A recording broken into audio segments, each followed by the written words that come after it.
In this video, we are going to talk about 5 strategies and ideas to help your kiddo decrease toe walking. Stay tuned.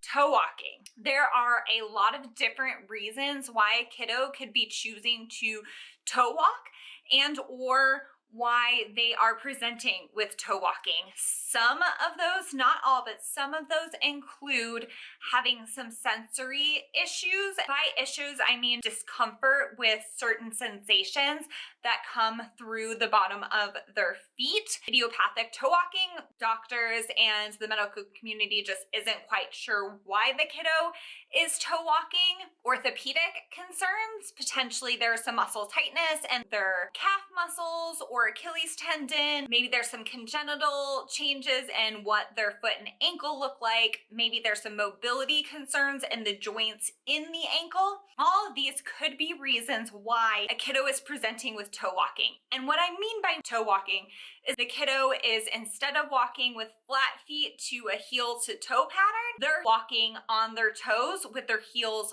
off of the ground. Toe walking isn't an ideal position for a kiddo to walk in. It increases the tightness in the gastrocsoleus complex, which are the muscles in your calf. It decreases the availability and the range at the ankle, and so it makes other tasks like squatting, picking toys up off the floor, going up and down stairs more difficult because they're not utilizing the range in their ankle while they're walking. They're simply kind of keeping that toe in a pointed position, which doesn't allow the talus or the bone in the foot at the bottom of your leg bone, if you will. It doesn't allow that to slide. So as you lift your ankle upward, so if this is my ankle, toe walking is gonna keep that toe pointed or that ankle pointed so it's more flat and in line. But walking regular, you would need to dorsiflex. And in order to dorsiflex, think of the bones at my wrist. They have to go backwards towards the floor in order to allow the rest of my foot to come up. And so if a kiddo is just walking on their toes all the time, that bone is not moving. And so you can get tightness in that joint, which then doesn't allow the kiddo to have that range available, which then can impact their other joints up chain at their knees, at their hips, because you need that dorsiflexion range or this position in order to go downstairs, to step up curbs, different things where that foot needs to be flat. So let's get started on those strategies. The first strategy that we're going to talk about is essentially just stretching the back of those legs and the back of the calves by placing your feet on an incline. Right now I have a balance step that has a little bit of texture to it. You can do this with shoes or without shoes, ideally without shoes. Other ideas is if you have like a wooden incline or a wedge pillow, anything that you can use to get the kiddo's feet up off the ground so that all of their weight is in their heels. So you're just gonna wanna distract the kiddo, maybe play ball with them. So you're gonna like throw and catch a ball. Maybe they can be standing at the table and you're playing a puzzle or a board game, or they're working on coloring, any kind of fine motor or upper extremity activity, take their mind off of this position. This would ideally be a low load, long duration stretch, which is essentially just a fancy term for a longer stretch. A typical stretch would be about 30 seconds. This activity, you're gonna wanna have the kiddo stand 2 minutes to up to 15 minutes, depending on what they can tolerate.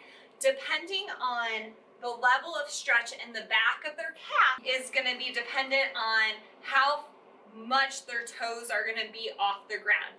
Like right now, I'm in a lot of dorsiflexion and I'm feeling a good stretch. A kiddo who was walking on their toes is likely not going to be able to tolerate this much stretch in their ankle. So even backing off where the toes are just slightly off the ground and then progressing forward. This structure of the balance step is going to be harder, and so therefore it's going to give a better stretch than something like a pillow.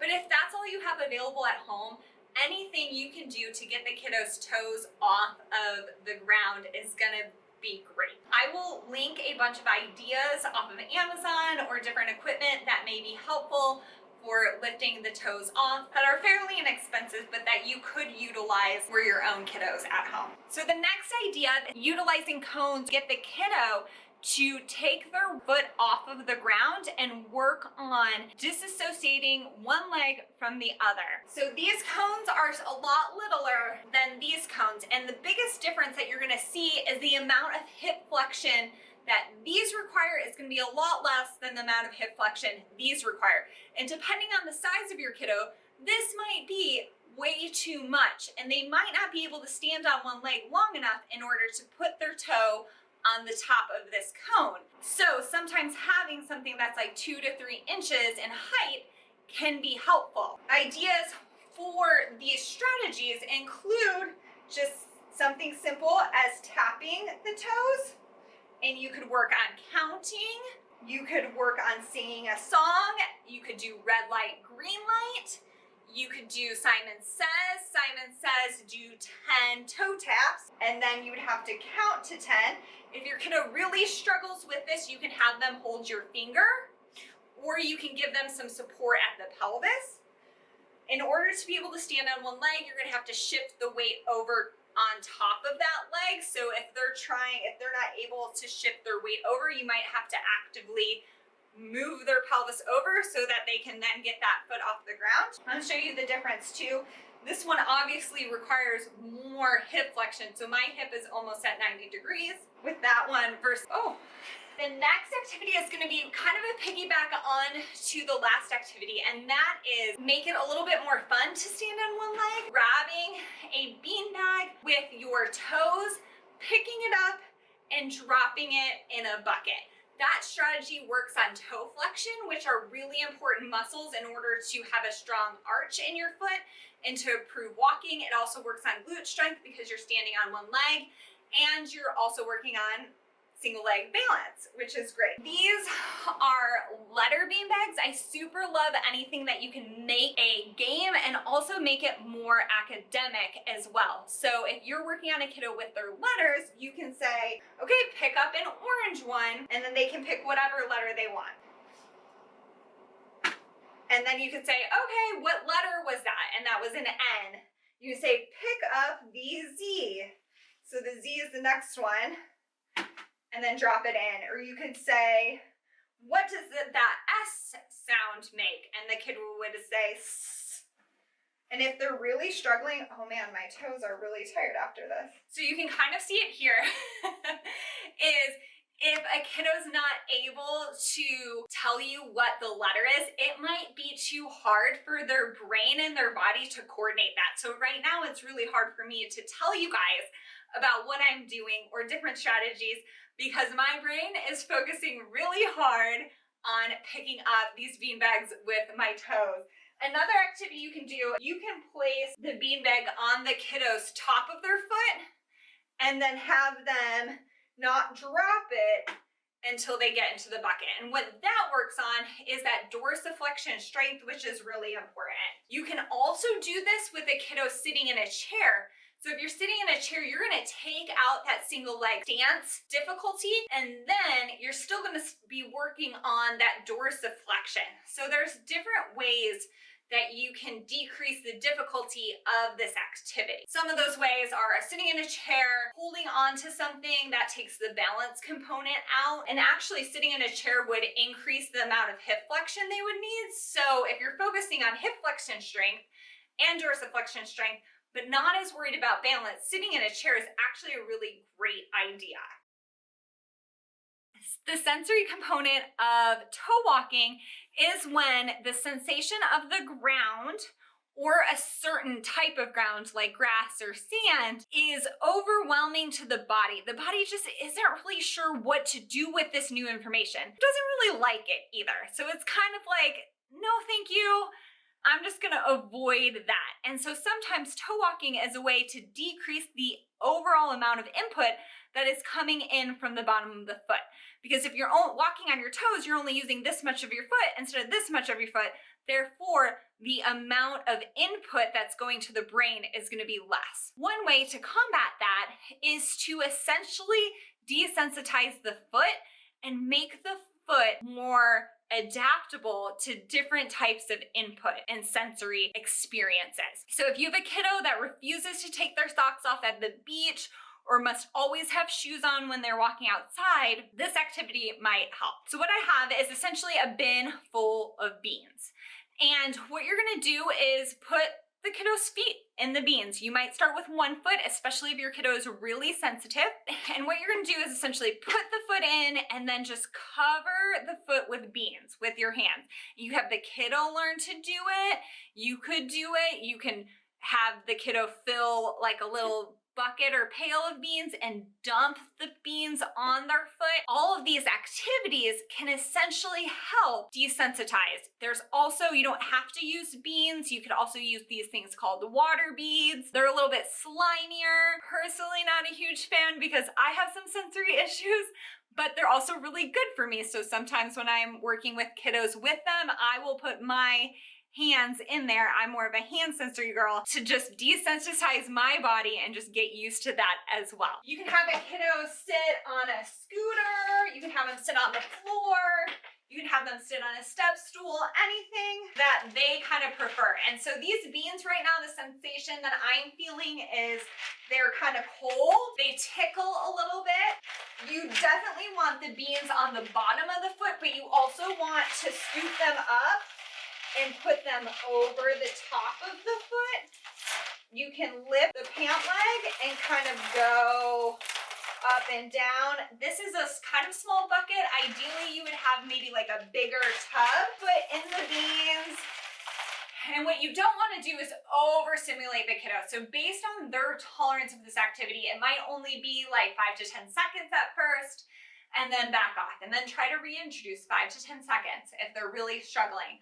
Otherwise, if they're doing okay with it, you want to shoot for like 1 to 5 minutes, just kind of playing in the beans. Another great tip is to have different types of beans and different colors of beans too. So you can work on some fine motor grip to try and pick out, oh, find me a white bean or find me a brown bean, and then putting them in a bucket as well. And then you're kind of working on some pincer motions of the fingers while you're working on improving the sensory component. Next exercise is just focusing on walking backwards. So walking backwards is going to work on elongating the hip flexors, which can often get tight if you're walking on your toes. Because if you're walking on your toes, your stride length, essentially the distance between, this would be your step length, the distance between my right foot and my left foot, and then my stride length would be the distance between where my left foot takes off and then where it ends in front. The amount of space between my legs is very small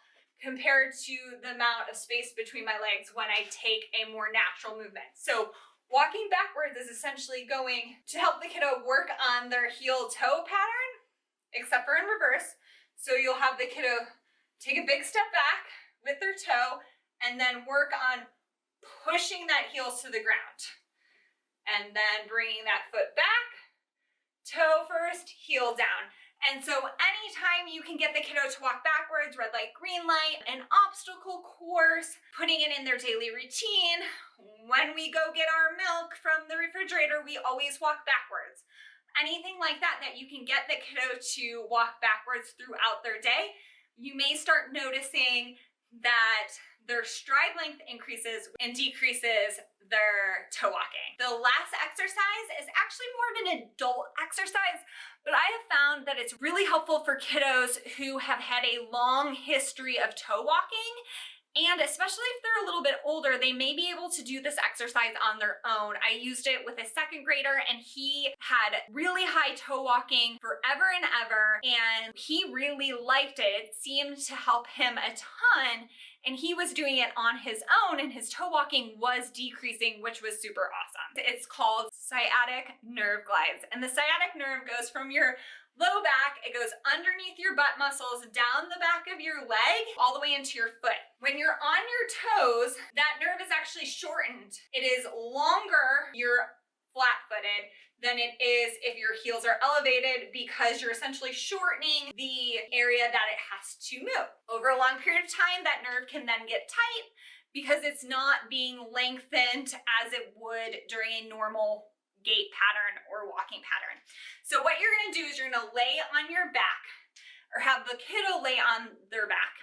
And if you have a super little kiddo, you're gonna wanna pump their ankle. Since it's just me today, I will pump my own ankle and then just kind of cue you on what you would do for a kiddo. So if I'm the kiddo, I'm gonna lay on my back. One leg's gonna be straight, the other one is gonna come up.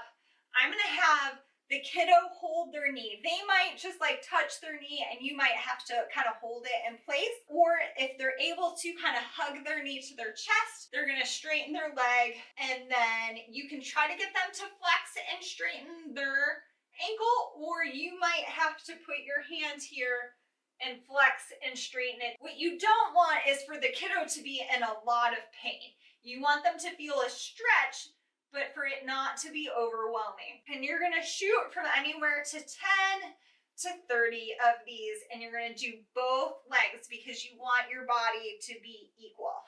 So I'm gonna switch over here. Again, this leg's gonna be straight.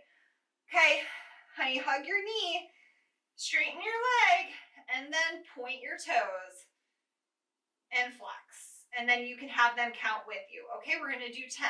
1, 2, 3, 9, 10. And so what that sciatic nerve lengthening and shortening does is it essentially kind of is like if your hose, like your garden hose is stuck, it's kind of just gently yanking on it in a non-injurious way to allow it to glide through the body in a better transition. So I hope you guys enjoyed those strategies on how to help decrease the incidence of toe walking. Please make sure you subscribe to the channel. I appreciate every single one of them, and it helps other mamas and dads find these videos to improve their knowledge of how their kiddos move. Have an awesome day.